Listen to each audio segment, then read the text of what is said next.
Part 1. Layering your clothes. 1. Start with a thin layer underneath. You'll generally want clothes that are a bit looser on your body. These layers should help wick away any sweat or other moisture on the inside, which will keep you dry and warmer. If they are tight, they can get soaked in sweat, making them heavier. Long johns and thermal underwear are good investments for areas that are harder to layer, like your legs, especially if the weather is going to be very cold. Plus, since they are all the way under your clothes, no one will ever have to see what they look like. Just make sure they fit well and aren't too bulky.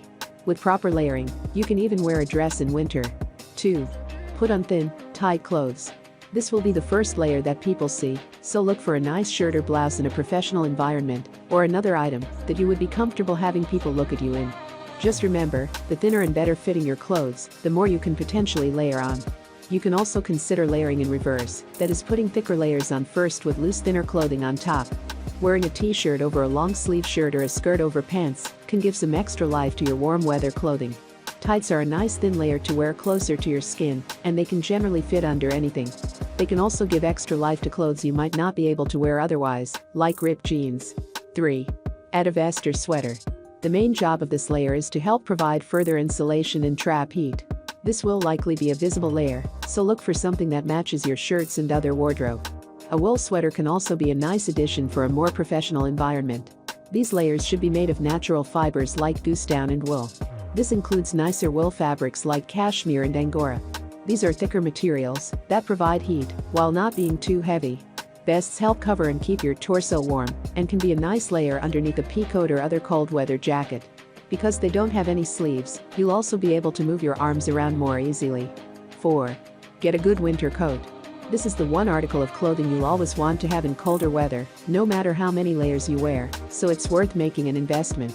There are many different types of winter coats out there, so you'll have plenty of options to find something that suits you.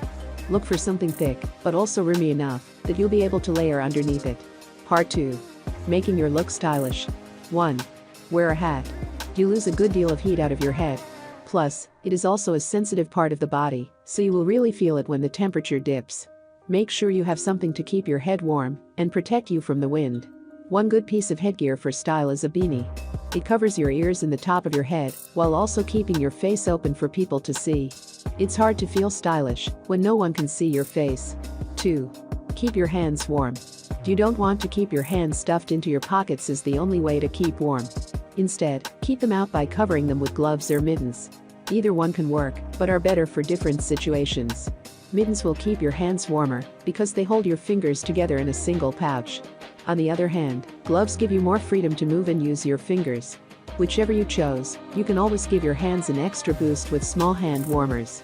Like other outer layers, waterproof mittens or gloves are best, especially if you will be dealing with rain or snow. Dry hands are easier to keep warm. 3. Cover up the obvious holes in your wardrobe. Don't just think about large areas of exposed skin like your arms, legs, or neck. Consider the parts of your body where your regular layers end, like your neck and wrists. Look for clothing that is a bit longer to cover up more exposed areas. Wearing a scarf is a great and stylish way to keep your neck warm. A colorful or interesting pattern can help you stand out, and it doesn't need to match the rest of your wardrobe in the same way. Don't forget that there are a variety of ways to tie your scarf to vary your look, even with the same scarf. 4. Get the right shoes. Your footwear should have some kind of tread. Winter is the season for ice, snow, and slush, and there is nothing stylish about slipping as you walk along. Boots are also thicker and will help trap heat around your feet and ankles. For women, consider higher boots that come further up your legs. The extra coverage will give you the freedom to consider a shorter skirt and provide a slightly different look than rain or snow boots. If you won't be trudging through snow, you could still wear flats in winter as long as they have a good bottom grip. You should also protect your legs by pairing them with tights, tall socks, or jeans.